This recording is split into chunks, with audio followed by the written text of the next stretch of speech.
Greetings, humans. I am here to assist you on your path to creating an excellent player character for your next campaign that you will be partaking in. Let me do these. Here we go to the characters. I have the master tier, so I have lots of guys that I have created, but let's create a new guy just for this purpose. And the reason why I am doing a character build D&D Beyond is because a friend of mine by the name of Sean said, how do you get such good scores? How do you get such good scores on your guys? I can never get good scores. And so I'm going to go through a standard build. I never use quick. I never use pre-made. I always like to take the time and build. It's part of the fun for me. I mean, the adventure is fun, but I almost get just as much of a kick off of creating characters. I might be weird. Anywho, here we are at the home screen, or the home tab for the character build. We don't have a name yet. We don't have a character's name. Big Fat Hairy Deal's character. I'm also known as BigPhatHairyDad or DrunkleD. Here you have the homebrew, the 5.5, the 5e, the 5 expand, the legacy. I also tick the subscriber. I don't know. Contents contains contents from D&D Beyond drops. Subscription library. I like it. Whatever. We'll give it all a run. What we do with our campaigns, there's a club that I'm in called D&D Dweebs, and we pretty much have the mindset of whatever's clever, rule of cool. You run it past a GM. As long as the GM agrees, we're kosher. So, like the one case right here in the partner content, actually, I can show you that. In the partner content, right here, the 1985 games, I have used a boomerang, which is located in the 1985 games. I know my friend has Cobalt Press. I've used some of the Grim Hollow stuff, which I kind of find to be pretty cool. And you can, tick off which ones you don't want or you do want, but I just use all of them. Up to you, And once again, what I usually do is just say to the GM, hey, I'm using this. Does this work for you? And we've got 3. I'm the third one. We have 3 different GMs, myself and 2 other folks, and we're usually really lax as far as, whatever's fun, whatever's cool. Optional class, absolutely. Customize, absolutely. I love those because then you can, I'll show you later, that also can assist you on getting a more tailored, customized character that could also add to your higher ability scores. Milestone, I use XP when I'm a GM, but my other 2 GM hosts always use Milestone, so we'll stay in that because I might use this character for a different campaign that they host. Fixed, I always use fixed. I don't use manual, and that's for your hit points. The hit points are a fixed value where you could choose manual to, tailor them yourself. Beaka-baka-boop. Prerequisites, yep, kosher. Encumbrance, we don't use encumbrance. I don't, anyways. We don't get into rations. We don't get into, you don't have a light source, unless it's like, you're out at midnight in the middle of a forest, you better have some kind of light source. Or if you're deep delving into a cave, you better have a light source. Otherwise, we don't worry about that. And the encumbrance, coming back around to that, I don't use encumbrance unless you've got that one guy. Excuse me, I don't use encumbrance. The only time that I've ever had this with an issue is if somebody's like, oh, well, I take all 17 of those battle axes and put them in my inventory. Then as a GM, you just step up and you say, okay, dude, how are you going to carry those? Right? Right. Okay. And it might be worth a good laugh because they'll try to come up with some way to rationalize how they can sling 17 battle axes on their back or whatever. Who knows? But anyways, scores for the ability score. I prefer the scores on top. This is the number that you roll will be next to, let's say, dexterity. Maybe you rolled a 14. Let's go with it. 18. Maybe you rolled an 18 for your dexterity. This will show the 18 right next to it. If you do modifiers, it'll show you what your bonus is, which would be a +4. So in the big circle next to dexterity would be a 4, and then your ability score of 18 would be the smaller circle, but I prefer scores on top. Because more often I'm asked, what is your strength? Yada, yada, yada. What is your dexterity? And then this, because of my old eyes, it's easier to see the big number, right? Public, here we go. Moving on. Don't have a character name yet. Don't have a profile picture yet. But here's the thing. I had started this one the other day and figured I would do a tutorial because, as I said, my friend Sean was asking how I get such good scores. So I'm going to go ahead and tick this. I don't usually use their profiles. Once in a while I will, like I've used this gentleman for one of my characters. But instead what I'll do is I had used AI earlier yesterday, and I will go into there and I will take my guy right here. Yeah, this guy. And take a look at that mug. Take a look at that mug. Let me see. Take a look at that mug. Huh? Doesn't that look forlorn? Doesn't his face look forlorn? So, of course, I came up with Grok Forlorn. He is the forlorn. And, of course, take a look. You could tell already. Let me bring it in close again for you.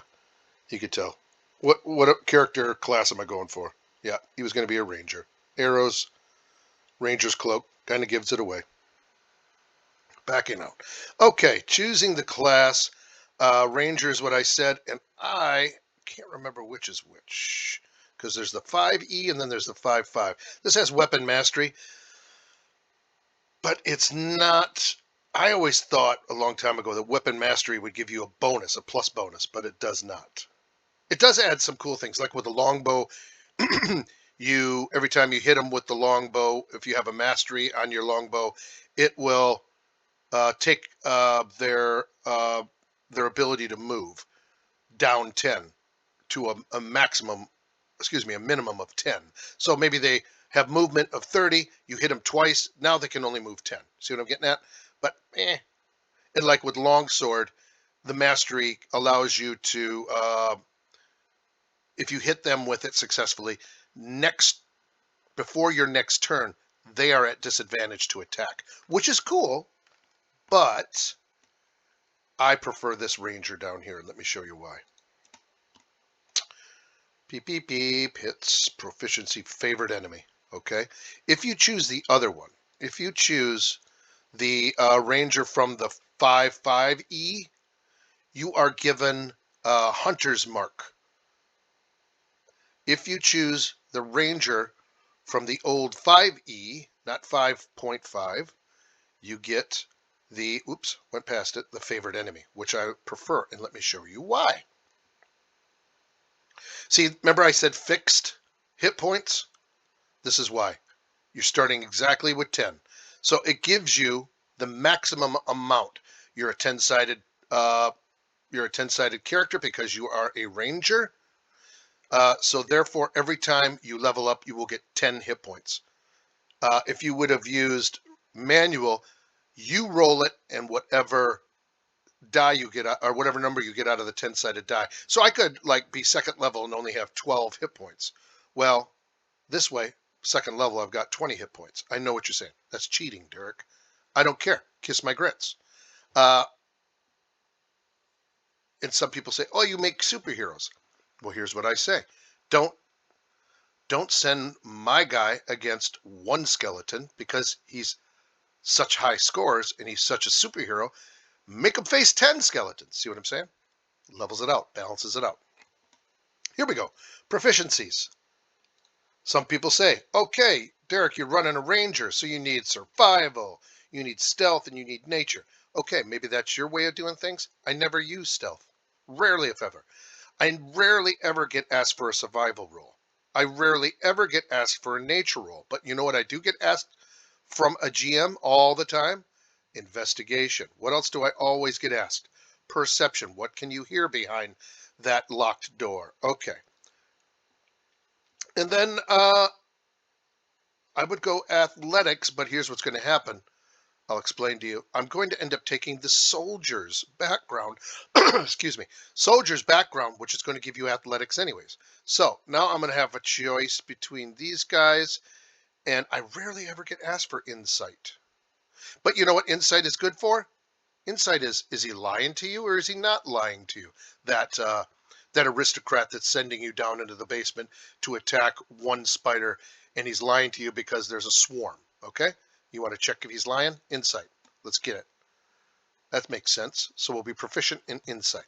Favorite enemy. Let me tell you why I chose the 5 rule over the 5.5 rule. Favorite enemy.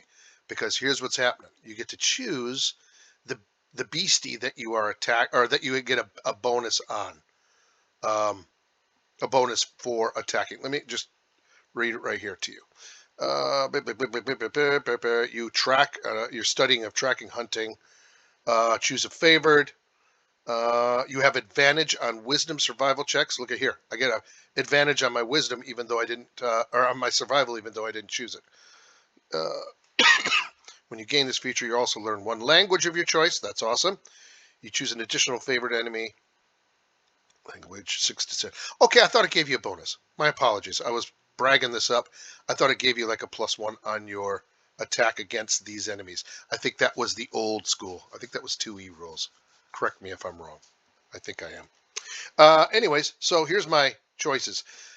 Well, Derek, you should take it against dragons because they're so tough. You want to have a bonus against them. Nope. Who do you see all the time? Who do you fight all the time in your D&D campaigns? Humanoids. I always take humans, and then I always will take like orcs because you'll see them at first level, and they're one of the tougher first level characters that you fight. Chosen language, people will say, oh, well, I want to make sure that if I meet a group of halflings, I can speak to them. Well, tell me something. How often do you have halflings that don't speak common? Or elves that don't speak common, or dwarf that don't speak common? So I choose an off the path kind of language, deep speech, like we're delving down into a cave and we come across a dark elf who's speaking dark speech. Now we can pick up what he's saying. Natural explorer. On this one, I rarely ever am Arctic, desert. I am forest. I am coastal. Grassland would be just as good. Mountain would be as good. Swamp, underdark. Not very often do you do this. And I mean, let's be honest. Usually you start a campaign and you never get to 15, 16, 18th level, where you're usually underdark is like 10th level and higher, unless there is a campaign that's not gunning to kill you. So I'll choose forest. Run, forest. Background. Here we go. Remember me telling you how I didn't choose athletics because I'm going to take soldier. But let me show you something. You click that soldier, gives you an ability score bonus. You want that because look at this. If you choose this soldier, this is the 5-5. If you choose the 5E core rule soldier, excuse me, allergies are kicking my butt. No ability score. See? So always go with the 5. Did I say 5-5? 5. No, 5-5. The 5-5 guy gives you an ability score bonus. So here we go. Choosing a game set, I just choose dice set. Ability score, I'm going to do a blanket of 1 and 1 and 1 is kosher. But, I mean, be honest, when you roll the dice, you're probably going to get a 16, a 15, a 14, a 12. You know, if you're lucky, those are the scores you're going to get. So you want that +2 so that you can get one of your abilities up to closest to 18, right? So what we will do is we will put the +2 on the dexterity. Well, you're saying, well, Derek, he's a half-orc. You want him to have strength, and you want that +2. No. Here's what my thought process is behind dexterity. You got to be able to hit the dude. And to hit the dude, you've got to have a good dexterity score.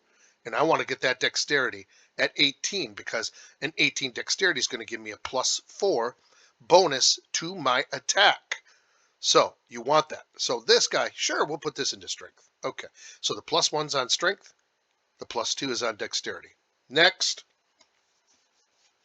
Mr. Grok Forlorn. Choose a species. I have all the sources. You can see where it's got all the different things that I have available. 5e expanded, core 5, core 5/5. I will go to, what did I say? He's going to be a half orc. So you could choose orc here in the 5/5s, but I'm going to go half orc, and I believe, what was the reason behind it? Let me remember. Adrenaline rush, dark vision, right. What was the 5/5? It gave you a better something. What was it? Backtracking, ability score increase. Okay. See, it probably will. I think you only get one or the other, I think. I don't think you get both sets of ability score increases. But that might be something. I'll take it anyways, because here's what might happen when I get into Origin Manager over here, and you get to choose. Remember I told you Origin Manager is one that I like to use back here in the home setting. Boom. Origin, where is it? Right here. Optional class feature for your origins. Customize your origin. There it is. Once again, sorry. Allergies are killing me. Origin Manager. This should allow you, if you gain one more increase, you can choose ability score increase. I'm going to tick this because if I'm not mistaken, I should be able to decide where I put my 2 and my 1 as opposed to them telling me where I could put my 2 and my 1. I use Origin Languages. I tick that one because then you get to choose which languages you want. So it should give me more, I think like one more language to choose, I believe. Menacing. I don't prefer the menacing. Let me show you what menacing is. Species traits. Menacing. You get a proficiency in intimidation. I don't use intimidation. I don't ever use intimidation. Because as a ranger, I'm going to be more of a what is it called? Suppression fire, etc. Whatever. I'm attacking from a distance. That's how I use him as a pin cushion. So I'm going to choose that one so that I can replace menacing, because I don't need menacing, because I'm not playing the big bad boy. Okay, here we go. Origin. I get to choose one instead of menacing. And I've already got athletics because of my soldier trait or background. Same with intimidation's already in there. So why would I need intimidation? Yeah, you know what I'm getting at. So I'm going to go acrobatics. So I have a little bonus on my acrobatics. Yes. Languages. 2 languages. Here we go. What did I say before? I said dark speech. Okay, they already have it ticked. So I get 2 more. So let's go with Abyssal, because whoever takes Abyssal. Maybe of the 4 other people in your party, one's got Elvish, one's got Goblin, one's got Halfling, one's got Orc, one's got Sylvan. So I always take, like I said before, I take the languages that are uncommon for people to take, because your GM's going to ask you, okay, here's a silly question, but do you know Infernal? And I go, as a matter of fact, I do. Grok. Ability scores. This is important for my friend Sean, excuse me, taking a drink, who asked me how I get good rolls. I never use standard array. I think standard array and point by, best you can get is 15 in an ability score. Manual roll. Manual roll. That's the one you want. Now, here we go. Normally, look at here. You get 1 set of 6 dice to roll. Okay? Back in the day, our rule of cool back in the day was 3. You get 3 groups to roll. All right? You roll the 3, you choose the better of the 3. I do that with all my when I'm GMing. I thought I did last game. I think I did. If not, my bad. Sorry, folks. Playing in my game, I always tell them manual roll and take the better of the 3. Now, here's a little. I always random roll. See how I'm just not rolling a straight. group of dice. I always random roll them. I know. I need a tinfoil hat, don't I? Here we go. Boom, boom, boom. That's a mess of dice. Okay, so random rolls. Let's see what we come up with. Look at there. Got an 18 on that one. But look at this 5 killing me. You're killing me, Smalls. 17, 15, 14, 14, 15. That looks like it's going to be a good group. This is a fair group, but here we are again with an 8. Who wants an 8? And who wants 2 11s? Okay, I'm out of here. Goodbye, group. I hate to do it. I hate to do it to you, Mr. 18, but I'm not taking a 5. Although, you know what I could do? I could put a 5 in his charisma because I don't care that he's ugly and that nobody likes him. But my 2 is going to give me a 14. My 1 would give me a 12 and an 18 and something else. This is what I would put in dexterity, but I already have a +2 in my dexterity. So what I want is something like a 15 that's going to give me a 17 in dexterity. Yeah. So I hate to do it, but I'm getting rid of the 18. Here's the group I'm going with. And like I told you, remember, I get a +1 because I took my soldier background, and because I chose the right core to use, I get a +1 in my strength. I get a +2 right up above it. Same's +2 for my dexterity. So this 17, you know what? Do I want to be crazy and have a 19 dexterity? That's a little too super duper hero. I think I won't be that much of a a-hole. No, I won't. So instead what I would do is I will dedicate this 15. So I'm going to have 17s, which are fair numbers. So I'm going to have a 17 for a dex. I'm going to have a 18 for strength. I am going to have a 15 for con. I'm going to have a 14. Well, that's very balanced as far as the intellect and the wisdom go. Intelligence and wisdom. And then the smallest number is going to be my charisma because I don't care if he is unable to persuade people. So here we go. Here's our final numbers. 18 for strength, 17 dex, 15 con. Those are fair numbers, you know.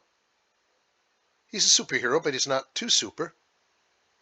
And then the next time I get a ability score increase, I think it's 3rd level, I will pop this guy. So I'll have 18, 18. Or what would be smart is pop this guy to a 16. So then he would be a +3 for my modifier. Because, of course, I don't know if you know, but odd numbers don't carry the modifier up or down. It's always the even numbers, not the odd. The even numbers make the modifier go up and down. Or if I wanted him to be handsome again, I could put my modifier bonus at 3rd level here to give him a 12. Anyways, I'm getting off task. Here we go. Final tab, the equipment tab. Starting equipment. Let me see what they give me a choice of. Boop. Scale mail. Hell yeah. Scale mail over leather. Absolutely. I don't do 2-weapon wield. I don't do the 2-weapon fighting. So I'm going to choose 2 simple weapons. Great club. But now here. Great club is a simple weapon, and I believe that's a 1d8 if it's not a 1d10 or 12. Gosh, I don't know. Usually the great axes and the great the great swords and all that jazz are +10s or 12s. But here's the thing. I am wanting, and I almost always do this with my characters. I always want a shield. A shield is going to give you +2 to your armor class, which you want to be hard to hit. I don't want a great club because a great club is 2-handed. So now you can't use a shield. But I will show you something that I like. See how I'm in 5e expanded rules? Remember back at home? Oops, let me get off the page. Remember back here in home, it was expanded rules? Boom, right here, 5e expanded rules. Heck yeah, because here's what's happening. Let me show you what I like about Mr. Yicula guy here. Equipment, here we go. Scale mail. Yicula. This is what I want to show you. A Yicula is a bad A weapon, a bad mother trucker. Because, well, let's look at these. Club, 1d6. Dagger, 1d4. This guy is the exception because that's going to be like a 1d10 or 12 or something like that. But you can't use a shield like I was talking about. 1d6, 1d6, 1d4, 1d6, 1d6. Sickle, it's either a 4 or a 6. I think it's a 6. Excuse me. And spear is a 6. Yicula is a 1d8. You want to do the maximum amount of damage. So absolutely Yicula. So as a backup, I would probably choose, let's go hand axe, okay? Explorer's pack. Mess kit, nope, not necessary. Our group doesn't do the whole, well, who's got the pans and whatnot to make the dinner with that you're here at your fire getting ready to bed down for the night, your campsite. Who's got the pans? Nobody worries about that. Rations, did I tell you about rations already? I don't think I did. Rations, we don't use rations in our game, but I have rations. Let me explain why. I use rations as a distraction. Say your group's being chased by a pack of wolves. You throw your 10 days of rations behind you as you're running. Guess what the wolves go? Now the GM's rolling. Well, let me see if wolf number 1 goes for the ration. Wolf number 2, wolf number 3. Maybe you distract all the wolves. Maybe you distract one. It's one less wolf you got to fight, or whichever way. Dungeoneers, crowbar. Boom. There's the crowbar is my seal the deal. Let me tell you why. Crowbars are great. Well, how do you pry that door open? Well, I use my sword. Oh, do you? Well, roll to see if the sword breaks. No, sir. I use my crowbar. Okay. Crowbars are made for prying. Likely your GM's not going to ask you to roll to see if it breaks. And if they do, it's a crowbar. Who cares? Right? You don't want to break your sword. There's my thoughts. Longbow and quiver? Yes, of course, because, yep, scale mail, Yicula, hand axe, longbow.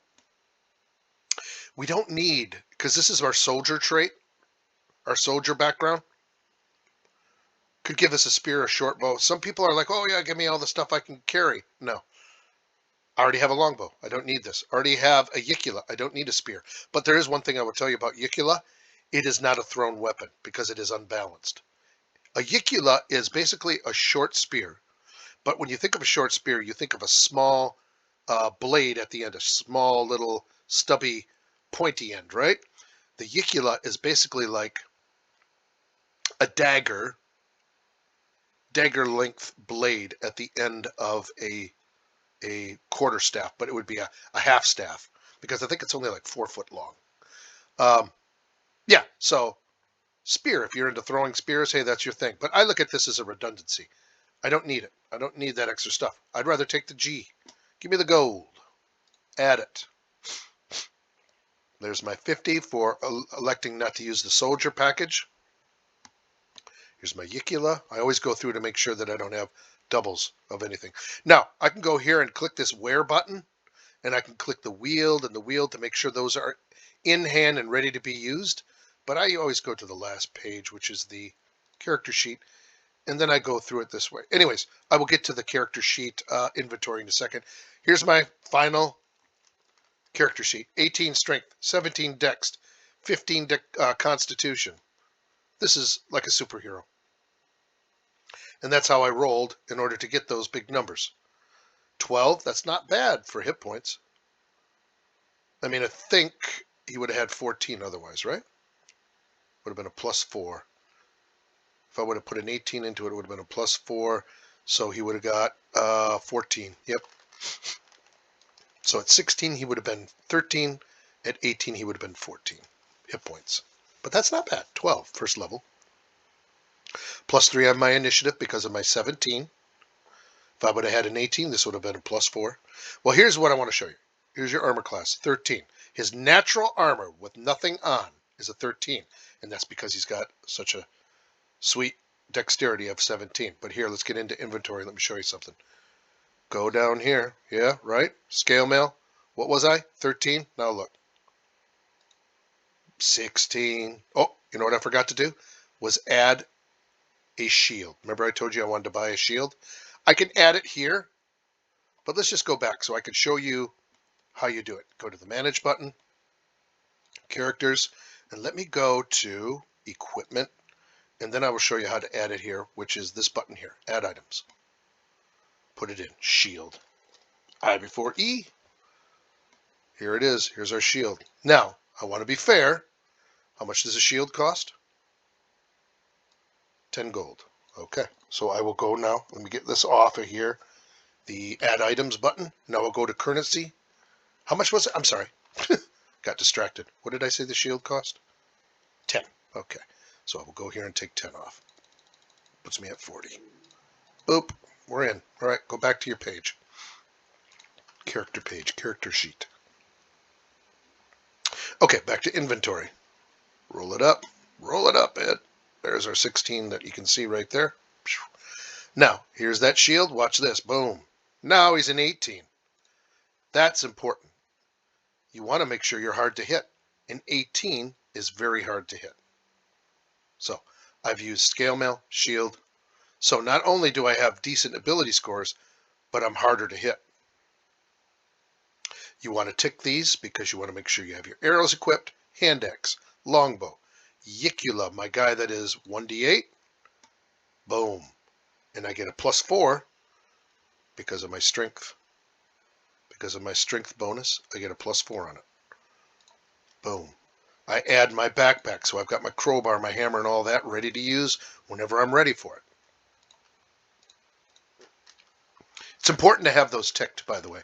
You don't want to get halfway through your first campaign and realize you were fighting with a 14 armor class. Actions. Let's take a look. Hand axe, longbow. I always make sure that I don't have things doubled up. Yeah.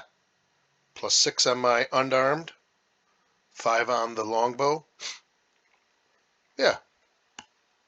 Pretty good guy. Pretty good character. Investigation, perception, insight are my proficiencies. My humanoids, humans, orcs, and I have deep speech. Forest is my area I am most particularly familiar with. Acrobatics is one proficiency I picked up. Very nice, very nice. So anyways, hopefully that helped. And hopefully it helped my friend Sean, who wanted to know how to get better rolls. So I am done. 32 minutes, not too bad. I didn't take most of your day. Big Fat Hairy Dad signing off. See ya.